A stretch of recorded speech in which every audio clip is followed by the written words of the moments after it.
पुराने जमाने में घने जंगल के किनारे एक छोटा सा लकड़ी का घर था। उस घर में एक बेवा औरत अपनी 2 बेटियों के साथ रहती थी। उनके पास ज्यादा दौलत नहीं थी, मगर घर मोहब्बत और सुकून से भरा हुआ था, जिसके सामने एक बागीचा था। इस बागीचे में 2 गुलाब के पौधे लगे हुए थे। एक पर सफेद गुलाब लगते थे और दूसरे पर लाल। इस बेवा की 2 बेटियां थीं, जो बिल्कुल उन दोनों गुलाब के पौधों की तरह थीं। एक का नाम स्नो वाइट था और दूसरी का रोज रेड। वो दोनों दुनिया की सबसे नेक और प्यारी बच्चियां थीं, हमेशा मेहनती और खुशमजाज। रोज रेड को खेतों और मैदानों में दौड़ना, फूल तोड़ना और तितलियां पकड़ना बहुत पसंद था। मगर स्नो वाइट घर पर रहती, अपनी माँ का हाथ बटाती, खाना बनाती और छोटे छोटे परिंदों को दाना डालती। इसकी तबीयत में सुकून और खामोशी थी। दोनों बहनें एक दूसरे से इस कदर मोहब्बत करती थीं कि जब भी बाहर जाती तो हमेशा हाथों में हाथ डाले चलती थीं। जब स्नो वाइट कहती, हम कभी एक दूसरे को नहीं छोड़ेंगे, तो रोज रेड जवाब देती, नहीं, जब तक हम जिंदा हैं। और माँ कहा करती, जो एक को मिलेगा वो दूसरी के साथ जरूर बांटेगी। वो अक्सर जंगल में घूमने चली जाती और बेरियां चुनती, मगर कभी कोई जानवर उन्हें नुकसान न पहुंचाता, बल्कि उल्टा सब जानवर उन पर भरोसा करते हुए करीब आ जाते। नन्हा खरगोश उनके हाथ से बंद गोभी का पता खा लेता। हिरन उनके पास चरने लगता। बारहसिंघा खुशी खुशी उछलकर आगे निकल जाता और परिंदे शाखों पर बैठे अपनी पूरी आवाज से उनके लिए गीत गाते। उन पर कभी कोई आफत न आती। अगर कभी वो जंगल में देर तक रुक जाती और रात हो जाती, तो वो नरम काई पर एक साथ लेटकर सो जाती और सुबह सूरज निकलने पर जागती।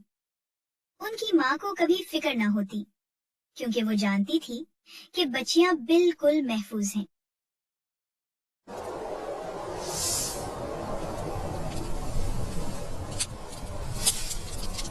सर्दियों में स्नो वाइट आग जलाती और पीतल की बनी हुई कीतली चूल्हे पर रखती, जो इतनी खूबसूरती से चमकाई गई थी कि सोने की तरह दिमकती थी।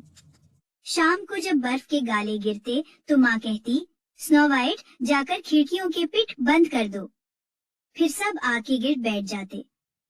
माँ अपनी ऐनक लगाकर बड़े से किताब खोलती और बुलंद आवाज में पढ़ती, और दोनों बच्चियां गौर से सुनती और काटने का काम करती। उनके पास जमीन पर एक नन्हा भीड़ का बच्चा लेटा रहता। एक शाम वो सब इसी तरह आराम से इकट्ठे बैठे थे कि दरवाजे पर दस्तक हुई, जैसे कोई अंदर आने की इजाजत चाहता हो। माँ ने कहा, रोज रेड जल्दी जाकर दरवाजा खोलो, जरूर कोई मुसाफिर होगा जो पनाह चाहता है। रोज रेड तेजी से दरवाजा खोलने गई और उसे अंधेरे में लगा जैसे बाहर कोई गरीब आदमी खड़ा हो, मगर वो ऐसा न था, बल्कि एक रीछ था जिसने अपना मोटा सा सियाह सर दरवाजे के अंदर निकाल दिया। रोज रेड जोर से चीखी और डर के मारे पीछे हट गई। नन्हा भेड़ का बच्चा मम्मिया उठा और स्नो वाइट दौड़कर अपनी माँ के बिस्तर के पीछे जा छुपी। लेकिन रीछ ने बात शुरू की और कहा, डरो मत, मैं तुम्हें कोई नुकसान नहीं पहुंचाऊंगा। मैं सर्दी से जमा जा रहा हूँ, बस जरा सा अपने आप को गर्म करना चाहता हूँ। माँ ने गौर से उसकी आंखों में देखा। वो आंखें वहशी नहीं बल्कि मेहरबान लगती थीं। मेरे गरीब रीछ, माँ ने कहा, आग के पास लेट जाओ, बस ख्याल रखना कि कहीं अपनी खाल न जला बैठो। फिर उसने आवाज दी, स्नो वाइट और रोज रेड, बाहर आ जाओ, ये रीछ तुम्हें नुकसान नहीं पहुंचाएगा। ये एक अच्छा और नेक दिल जानवर है। चुनांचे दोनों लड़कियां अपनी छुपने की जगहों से निकल आईं। फिर आहिस्ता आहिस्ता नन्हा भेड़ का बच्चा भी करीब आ गए और सबका खौफ जाता रहा। रीछ ने स्नो वाइट और रोज रेड से कहा कि उसकी खाल पर जमी बर्फ झाड़ दें। वो फौरन ब्रश ले आईं और उसे रगड़ रगड़ कर खुश्क कर दिया। फिर वो जानवर आग के सामने लंबा लेट गया और खुशी से घुर घुर करने लगा। लड़कियां जल्द ही उसके साथ मानूस हो गईं और अपने बेबस मेहमान के साथ खेलने लगी। कभी वो उसके बाल खींचती, कभी अपने पाँव उसकी पीठ पर रखकर उसे इधर उधर गिरा देती, या हेजल की छुरी से उसको हल्की मार लगाती, और जब वो हर्राता तो वो सिर्फ हंस देती। रीच बड़ी नरमी और सब्र के साथ सब कुछ सह लेता, बस जब कभी वो हद से बढ़ जाती तो वो पुकार उठता, ओ लड़कियों, मेरी जान बख्शो, स्नो वाइट और रोज रेड, अपने प्यारे को मत मारो। जब रात को सोने का वक्त आया और सब बिस्तर पर चले गए तो माँ ने रीच से कहा, तुम आग के चूल्हे के पास लेट जाओ, खुदा के नाम पर ये जगह तुम्हें सर्दी और बारिश से पनाह देगी। सुबह होते ही स्नो वाइट और रोज रेड ने उसे बाहर पहुंचाया और वो बर्फ पर चलता हुआ जंगल की तरफ निकल गया। उस दिन के बाद वो रीच हर शाम मुकर्ररा वक्त पर आता, आग के पास लेट जाता और दोनों बहनें जितनी शरारतें करती वो सह लेता। यहाँ तक कि वो सब उसके इतने आदी हो गए कि जब तक उनका दोस्त ना आता दरवाजा बंद ही नहीं किया जाता था। जब बहार आई और बाहर सब कुछ सब्ज शादाब हो गया तो एक सुबह रीच ने स्नो वाइट से कहा, अब मुझे जाना होगा और सारी गर्मियों में वापस नहीं आ सकूंगा। तुम कहाँ जा रहे हो प्यारे रीच? स्नो वाइट ने पूछा।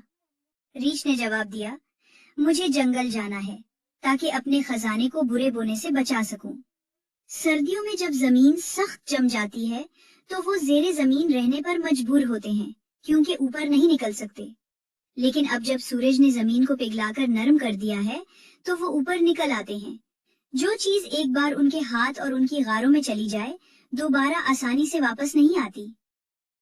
रीच की रवानगी पर स्नो वाइट बहुत अदास हो गई। जब उसने रीच को रुखसत किया तो रीच का बाल दरवाजे के कंडे में अटक गया। स्नो वाइट को यूं लगा जैसे उसकी खाल के नीचे सुनहरी चमक हो, मगर वो यकीन से कुछ कह न सकी। कुछ ही दिनों बाद माँ ने दोनों को जंगल में लकड़ियां चुनने के लिए भेजा। वो अपनी तलाश में फिर रही थी कि उन्होंने एक बड़ा दरख्त देखा जो कटा हुआ जमीन पर पड़ा था। उसके तने पर लंबी घास के दरमियान उन्हें कुछ इछलता हुआ दिखाई दिया, मगर वो समझ न सकीं कि वो क्या है।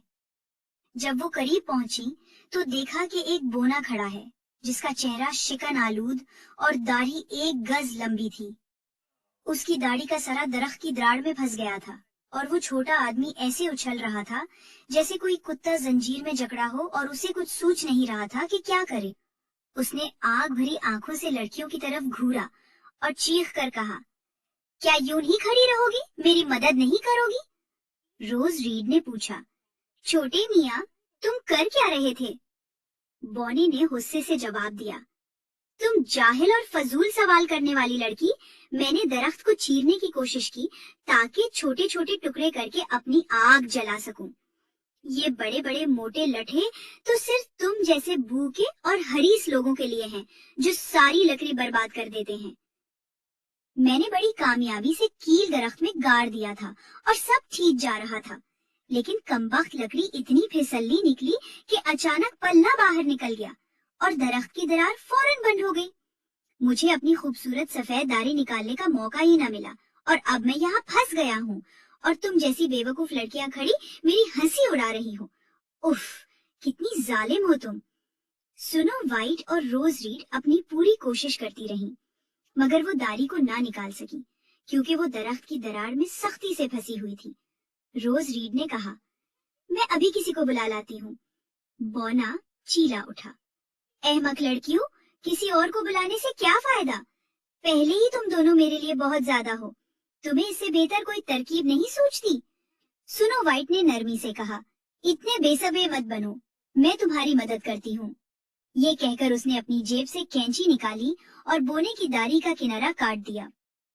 जूनी बोना आजाद हुआ तो उसने दरख्त की जड़ों में छुपी सोने की थैली उठाई और बड़बड़ाते हुए बोला, लानत है इन बदतमीज लड़कियों पर जिन्होंने मेरी शानदार दाढ़ी काट डाली। ये कहकर उसने थैला कंधे पर लटकाया और एक नजर देखे बगैर वहां से गायब हो गया। कुछ ही अरसे बाद स्नो वाइट और रोसेट मछली पकड़ने के लिए दरिया की तरफ गईं। जब वो किनारे के करीब पहुंचे तो उन्हें एक बड़ी टिड्डी जैसी चीज पानी की तरफ उछलती दिखाई दी, जैसे वो अभी छलांग लगा देगी। वो दौड़कर करीब पहुंचे तो पहचान गईं कि ये उनका पुराना दुश्मन बोना है। रोज रेड ने कहा, कहाँ जा रहे हो? तुम पानी में तो नहीं कूदने वाले? बोना चिल्लाया, मैं इतना बेवकूफ नहीं हूँ। क्या तुम्हें नजर नहीं आ रहा कि ये कमबख्त मछली मुझे अंदर खींचने पर तुली हुई है? असल में वो छोटा आदमी किनारे पर बैठा कांटे से मछली पकड़ रहा था और ठीक उसी वक्त एक बड़ी मछली कांटे में फंस गई। नहीं, बोने में इतनी ताकत न थी कि वो उसे बाहर खींच सके। मछली जोर आजमाई करती और बोने को अपने साथ घसीटती रही। वो घास फूस और किनारे की जड़ों को पकड़ने की भरपूर कोशिश करता, मगर कोई फायदा न हुआ। आखिरकार वो मछली के हर झटके के साथ आगे बढ़ने पर मजबूर हो गया और पानी में गिरने के करीब पहुंच गया। इसी लम्हे लड़कियां वहां पहुंच गईं। उन्होंने उसे मजबूती से थामा और ये एक भरपूर झटके के साथ मछली किनारे के करीब आ गई। लड़कियों की मदद से बोने की जान बच गई और वो बड़ी मछली पकड़ने में कामयाब हो गया। लेकिन बोना अपनी आदत के मुताबिक खुश होने या शुक्रगुजार बनने के बजाय मुंह बनाकर बोला, ओ बुद्धू लड़कियों, जरा आहिस्ता नहीं खींच सकती थी? मेरा तो बाजू ही निकल गया था। ये कहकर उसने सरकंडों के बेच रखी मोतियों की एक बोरी निकाली, मछली पकड़ी और बगैर एक और लफ्ज कहे उसे घसीटते हुए एक पत्थर के पीछे गायब हो गया। लड़कियां एक दूसरे का मुंह देखने लगी। कुछ दिन बाद माँ ने दोनों लड़कियों को शहर भेजा ताकि वो सुइयां, धागा, फीते और रबन खरीद लाएं। उनका रास्ता एक मैदान से गुजरता था जहां बड़े बड़े पत्थर बिखरे हुए थे। चलते चलते उन्होंने देखा कि एक बड़ा परिंदा हवा में मुंडला रहा है। आहिस्ता आहिस्ता चक्कर काटता हुआ नीचे उतर रहा है, यहाँ तक कि वो एक पत्थर पर आ बैठा जो ज्यादा दूर न था। फिर अचानक एक तेज चीख सुनाई दी। वो दौड़कर आगे पहुंचे तो खौफ से देखा कि अकाब उनके पुराने दुश्मन बोने पर झपटा मारकर उसे उठाने वाला था। नरम दिल बच्चियों ने फौरन बोने को पकड़ लिया और परिंदे से इतनी देर तक कशमकश करती रही कि आखिरकार उसने अपना शिकार छोड़ दिया। जब बोना पहली सदमे से संभला तो अपनी कुरुख्त आवाज में चीखा, क्या तुम मुझे जरा नरमी से नहीं थाम सकती थी? तुमने तो मेरा बारीक सा कोट ही चीर डाला। बेकार और अनाड़ी लड़कियां हो तुम। ये कहकर उसने कीमती पत्थरों की एक थैली उठाई और चट्टानों के नीचे अपनी गार में गायब हो गया। लड़कियां उसकी नाशुक्री की आदी हो चुकी थीं, इसलिए उन्होंने परवाह न की और शहर जाकर अपना सामान खरीद लिया। वापसी पर जब वो फिर उसी मैदान से गुजर रही थी तो उन्होंने बोने को देखा जो खुले मकाम पर अपने कीमती पत्थर उंडेल रहा था। उसे यकीन था कि इतनी देर गए वहां से कोई नहीं गुजरेगा।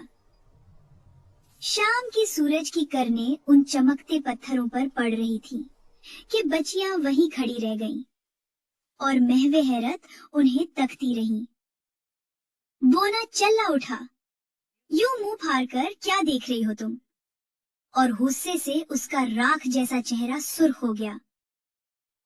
वो बोना अभी गुस्से भरे अल्फाज कहकर वहां से भागने ही वाला था कि अचानक जंगल से एक खौफनाक गराट सुनाई दी और एक काला रेच दौड़ता हुआ बाहर आया।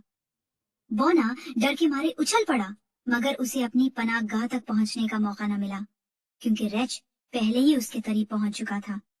घबराकर बोना चीखने लगा, प्यारे मिस्टर रेच, मेरी जान बख्श दो, मैं तुम्हें अपना सारा खजाना दे दूंगा। देखो ये खूबसूरत कीमती पत्थर यहीं पड़े हैं।